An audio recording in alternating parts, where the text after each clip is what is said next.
천미일수님, 새해 복 많이 받으십시오. 오늘 제가 지난주에 예고했지요. 새해 복 인사할 거라고. 그리고 뭐 하나가 바뀐 게 있지요. 뭐가 바뀌었죠?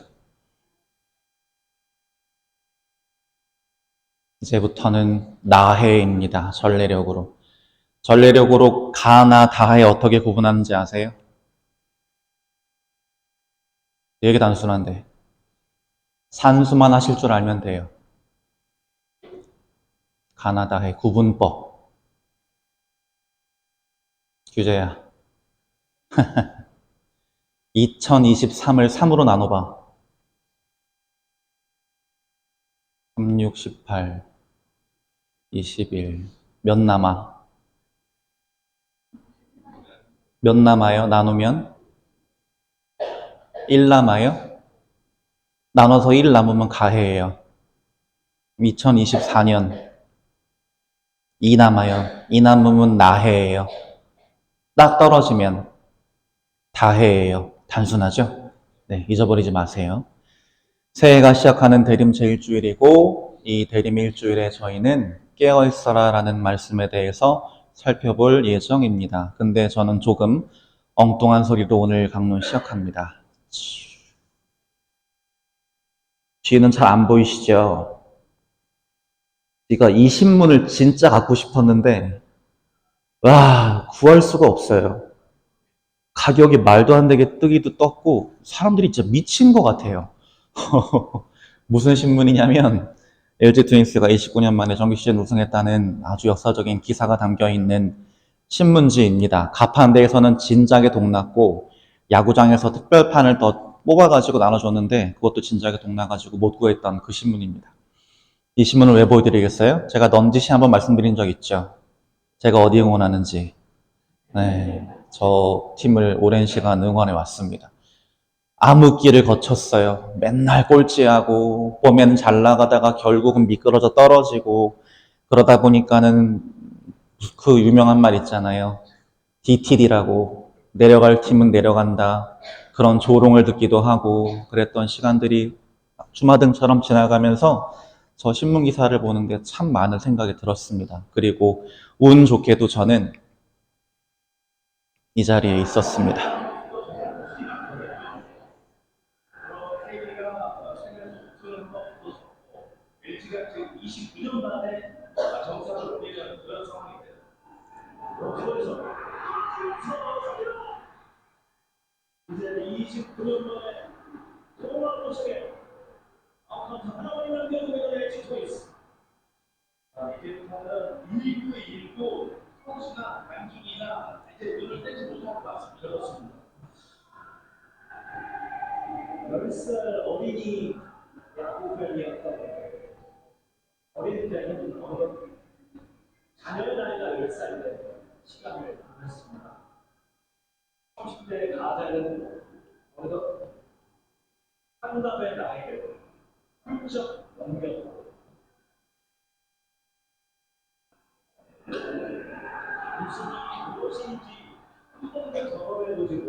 내 삶의 29년 전을 돌아보게 만드는 이 순간, 투볼 투 스트라이크, 이 타구는 리그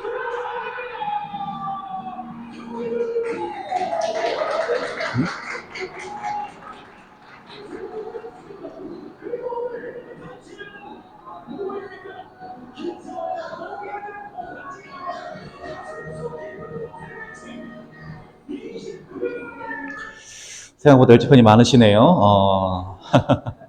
저 자리에 있으면서 방금 관중석이나 선수들 보시면 아웃 카운트 하나 잡을 때마다 야, 2개 남았어! 투아웃 되니까 하나 남았어! 그 자리에 똑같은 소리를 하면서 막 응원가 부르면서 있었습니다.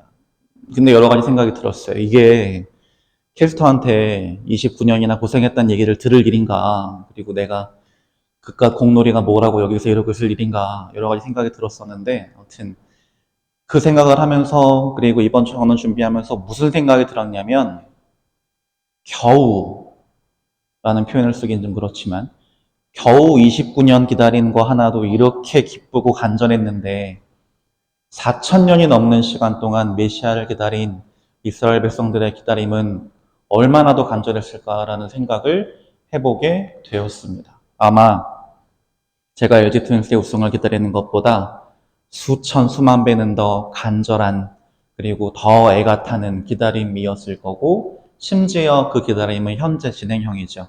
유대인들은 예수님을 메시아로 인정하지 않으니까, 아직 메시아가 오지 않았다고 생각 중이니까 그 간절한 기다림은 계속되고 있습니다. 근데 꼭 신앙이 없어도, 좋아하는 스포츠가 없어도 우리 모두는 항상 기다리는 사람들이에요.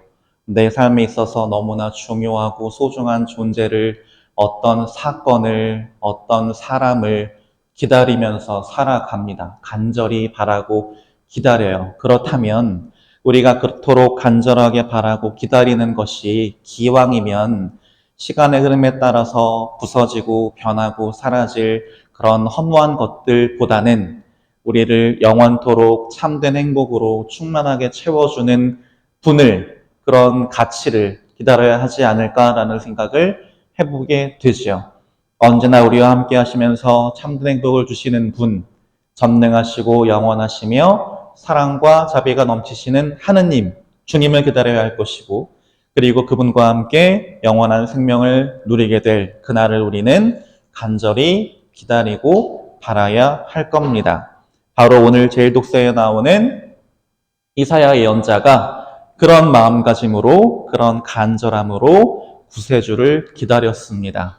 그런 간절함이 우러나오는 구절이 어디냐면 바로 이 구절이에요. 아, 당신께서 하늘을 찢고 내려오신다면 이라는 저 한 문장에 이사야 예언자가 얼마나 간절하게 구세주의 오심을 바랬는지가 아주 절절하게 드러나고 있습니다.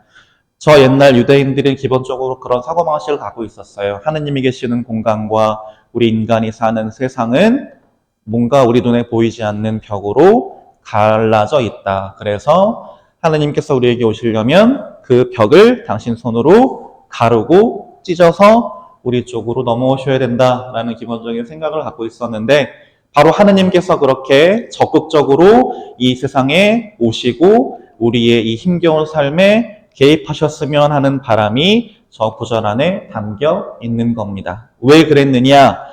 세상이 너무나 죄악으로 만연해 있었어요. 하느님 뜻을 거스르는 잘못을 계속해서 저지르는, 그러면서도 그것을 뉘우치거나 바로잡을 생각은 하지 않고 그 잘못된 길을 고집스럽게 계속 걸어가는 사람들이 세상엔 너무나 많았습니다. 그렇기 때문에 이사야 예언자는 하느님께서 그런 잘못을 저지르고 있는 우리들을 직접 꾸짖어 주시고 잘못된 길에서 벗어나서 올바른 길로 나아가도록 이끌어 주심으로써 하느님이 얼마나 사랑과 자비가 넘치시는 분인지를 우리에게 직접 보여주시기를 너무나 간절히 바랐습니다.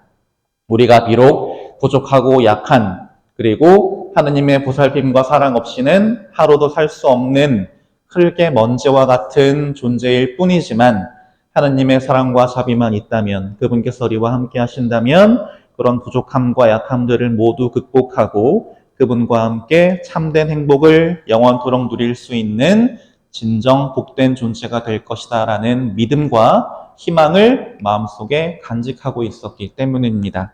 그리고 하느님께서는 그런 이사야 예언자의 간절한 바람을 들어주셨습니다. 어떻게 들어주셨어요?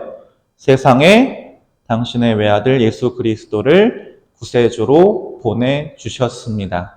그 부분을 요한은 복음에서는 이런 식으로 표현하고 있어요. 하느님께서는 세상을 너무나 사랑하신 나머지 외아들을 내주시어 그를 믿는 사람은 누구나 멸망하지 않고 영원한 생명을 얻게 하셨다라고 요한복음에서는 하느님의 응답에 대해서 기록하고 있습니다. 주님 어서 오십시오 라고 외친 우리의 간절한 바람에 하느님께서 사랑으로 그리고 희생으로 응답해 주신 겁니다. 하느님의 사랑이란 그렇습니다. 하느님께서는 우리가 당신을 눈으로 볼 수 없고 손으로 만질 수 없고 귀로 당신 목소리를 들을 수 없어서 갖게 되는 여러 가지 한계를 극복하라고 그리고 당신이 우리를 얼마나 사랑하고 아끼시는지 그 마음을 절절히 느끼고 깨달으라고 당신의 아들 예수님을 이 세상에 보내주셨습니다. 그래서 우리는 그 예수님을 통해서 하느님과도 사랑의 친교를 맺을 수 있게 되었고 그리고 예수님의 말씀과 행적을 통해서 그분께서 일으키시는 기적들을 통해서 하느님께서 우리에게 주신 은총과 사랑들을 충만히 느끼면서 우리 삶을 하루하루 의미 있고 풍요롭게 살아갈 수 있었습니다. 그리고 우리가 예수님의 말씀, 예수님을 통해 드러나는 하느님의 말씀과 뜻을 잘 받아들이고 따름으로써 우리가 구원받기 위한 준비를 하나씩 잘 갖춰나갈 수 있게 되었고 마침내 세상 종말의 날이 다가오면 하느님 나라에 들어가기에 흠잡을 데 없는 모습으로 변화될 수 있는 아주 소중한 기회를 우리는 하느님의 사랑 덕분에 예수 그리스도의 오심 덕분에 얻을 수 있게 된 것입니다. 바로 그런 부분들에 대해서 오늘 제2독서인 코린토서에서 이런 식으로 표현하고 있습니다. 나는 하느님께서 그리스도 예수님 안에서 여러분에게 베푸신 은총을 생각하며 여러분을 두고 늘 나의 하느님께 감사를 드립니다. 여러분은 그리스도 안에서 어느 모로나 풍요로워졌습니다. 그분께서는 또한 여러분을 끝까지 굳세게 하시어 우리 주 예수 그리스도의 날에 흠잡을 데가 없게 해 주실 것입니다. 라고 바오로 사도는 예수 그리스도께서 이 세상에 오신 사건이 지닌 의미에 대해서 그리고 그 안에 담긴 하느님의 사랑과 자비에 대해서 우리가 잘 알아둘 수 있는 어로 표현해주고 있습니다. 우리가 그런 하느님의 마음과 뜻을 헤아린다면 어떻게 해야 될까요? 당연히 예수님을 통해 드러나는 하느님의 말씀과 뜻을 잘 받아들이고 따라야 할 겁니다. 그리고 예수님의 말씀을 통해 우리가 알 수 있는 하느님의 뜻에 비추어서 내가 올바른 길을 걷지 못하고 있다면 더 늦기 전에 즉시 회개해서 하느님께서 바라시는 올바른 길로 돌아설 수 있어야 할 것입니다. 그런데 그 예수님께서 가장 강조하시는 것이 무엇이냐? 바로 우리가 오늘 복음에서 들었던 깨어있어라 라고 하는 가르침입니다. 이 깨어있음이 얼마나 중요한지 예수님께서는 심지어 3번이나 반복해서 말씀하세요. 깨어있어라, 깨어있어라, 깨어있어라 라고 우리에게 강조하십니다.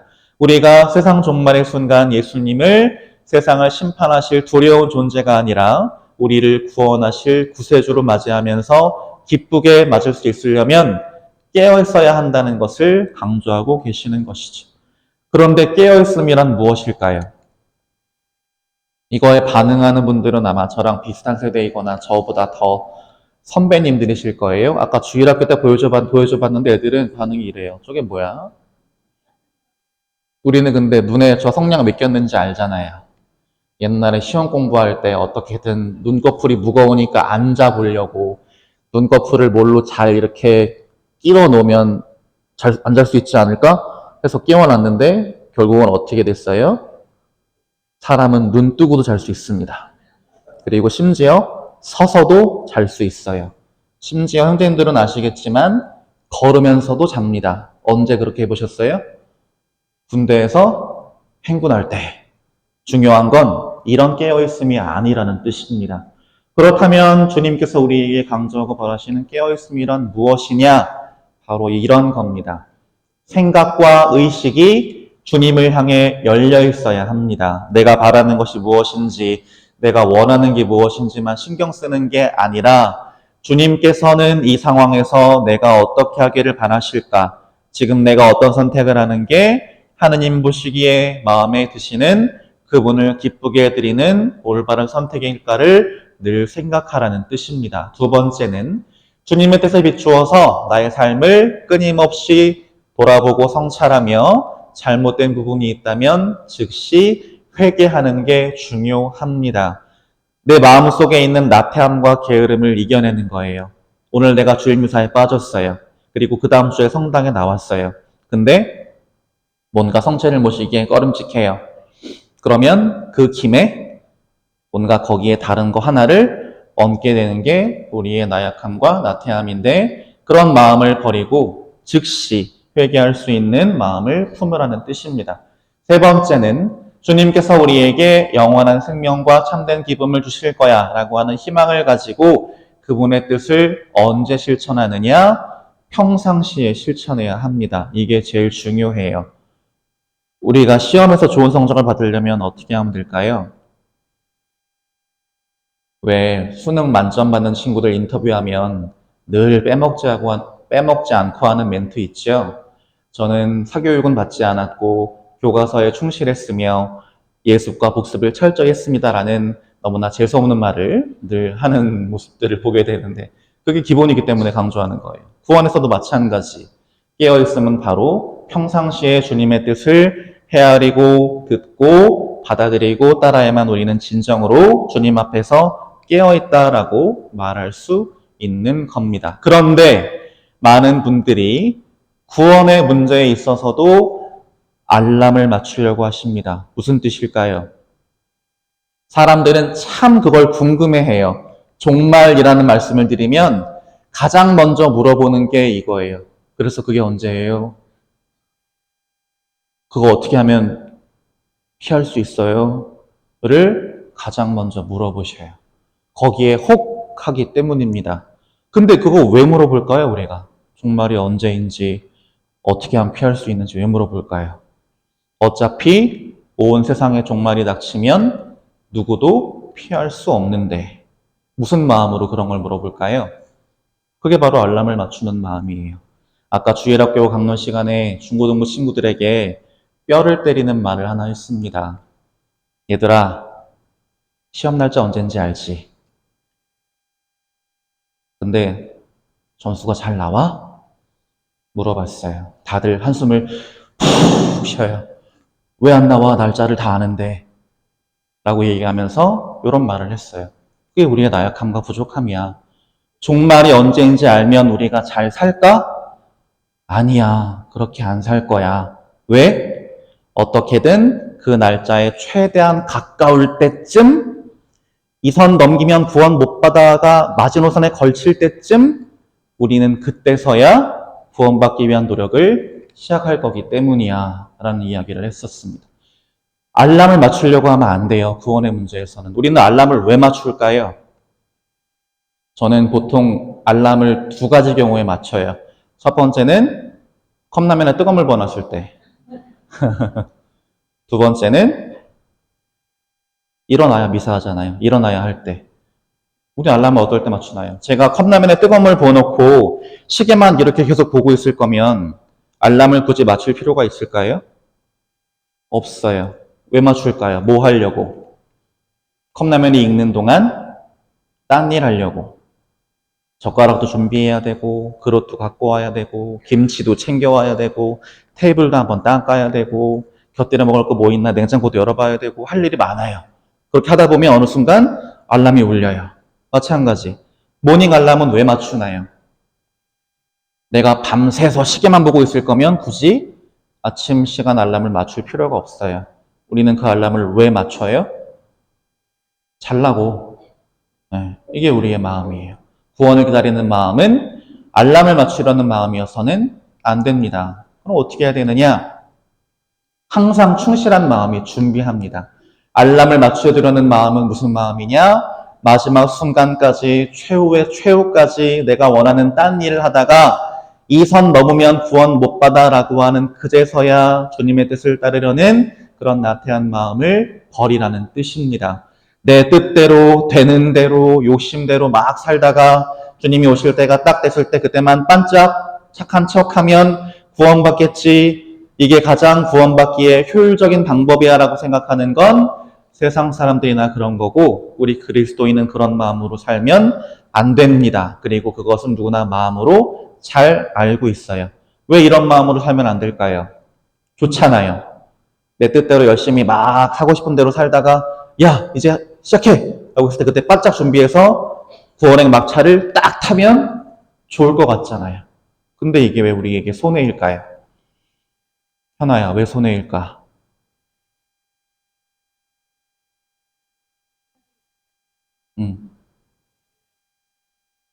굉장히 근접했습니다. 구원은 결과이지만 그 결과는 운 좋게 타이밍을 딱 맞춘 사람한테 주어지는 결과가 아니라 어떤 결과냐? 그 구원이라고 하는 결과를 위해서 하루하루라고 하는 과정을 충실히 걸어온 사람들만이 누릴 수 있는 결과이기 때문에 우리는 운 좋게 요행을 바라는 모습으로 살아서는 안 되는 겁니다. 왜 그럴까요? 우리가 하느님 나라에 가면 그분과 하루 종일 영원토록 같이 있어야 돼요. 근데 한번 잘 생각해 보세요. 내가 사랑하고 같이 있으면 너무 좋은 규제가 현아랑 있는 시간은 영원히 이어져도 기쁠 거예요. 그렇죠? 근데 그게 아니라 규제가 너무 불편해하고 너무 막 같이 있는 것만으로도 막 소름 끼치는 직장 상사와 같이 있다고 생각해 보세요. 근데 그 자리가 청와대에서 요리를 하는 5성급 호텔 셰프가 하는 너무나 유명한 식당이에요. 사람들 거기 한번 가려고 막 1년 전에 예약해야 되고 심지어 거기서 밥 한번 먹으려면 한 2천만 원 들어요. 근데 얘가 그 자리에 있는 게 행복할까요? 안 행복합니다. 왜?